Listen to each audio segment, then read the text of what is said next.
Mark 9.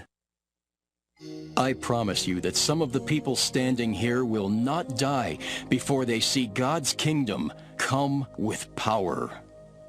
6 days later, Jesus took Peter, James, and John with him.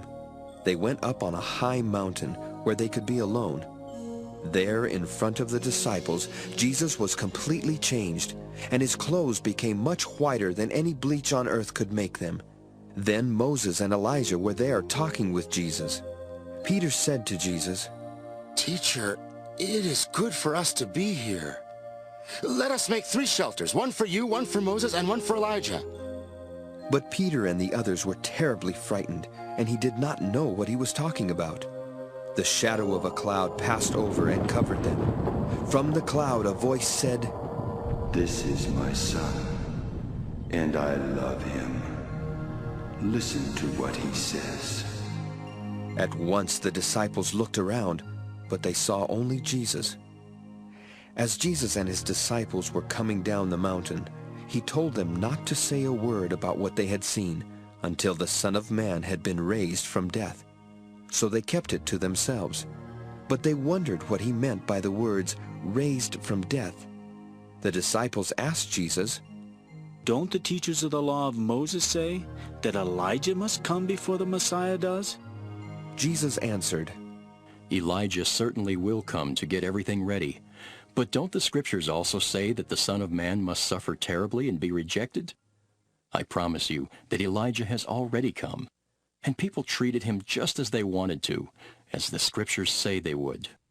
When Jesus and his 3 disciples came back down, they saw a large crowd around the other disciples. The teachers of the law of Moses were arguing with them.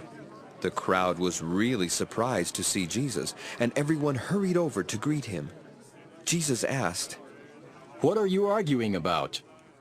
Someone from the crowd answered, "Teacher, I brought my son to you. A demon keeps him from talking. Whenever the demon attacks my son, it throws him to the ground and makes him foam at the mouth and grit his teeth in pain. Then he becomes stiff. I asked your disciples to force out the demon, but they couldn't do it." Jesus said, You people don't have any faith. How much longer must I be with you? Why do I have to put up with you? Bring the boy to me. They brought the boy, and as soon as the demon saw Jesus, it made the boy shake all over. He fell down and began rolling on the ground and foaming at the mouth. Jesus asked the boy's father, How long has he been like this? The man answered, "Ever since he was a child, the demon has often tried to kill him by throwing him into a fire or into water. Please have pity and help us if you can." Jesus replied, Why do you say, if you can? Anything is possible for someone who has faith. Right away, the boy's father shouted, "I do have faith. Please help me to have even more." When Jesus saw that a crowd was gathering fast, he spoke sternly to the evil spirit that had kept the boy from speaking or hearing. He said, I order you to come out of the boy. Don't ever bother him again.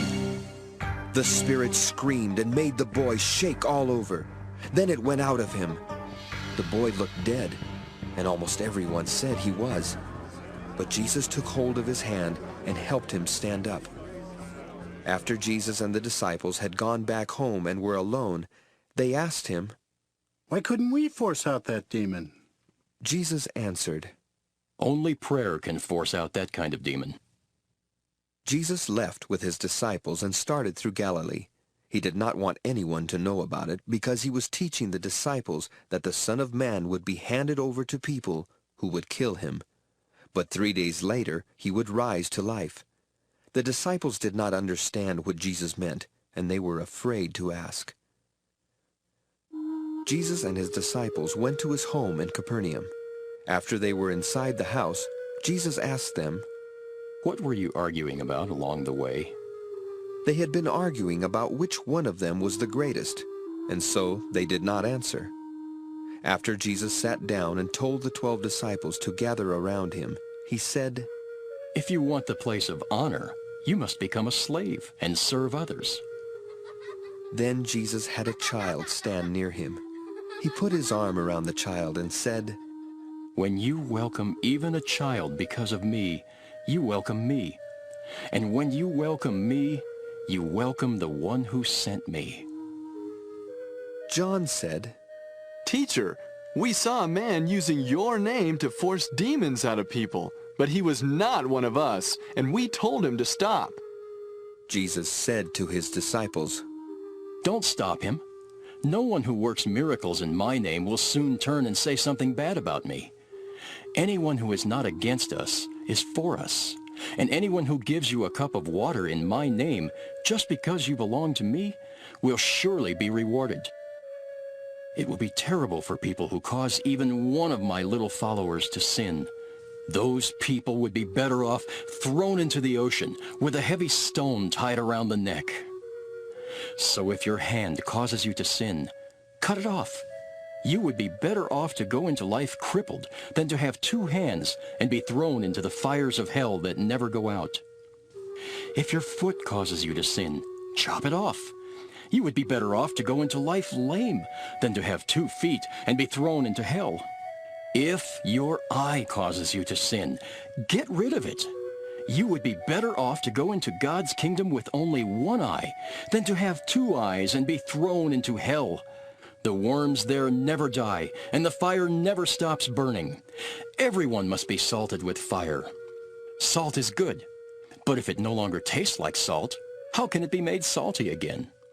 Have salt among you, and live at peace with each other.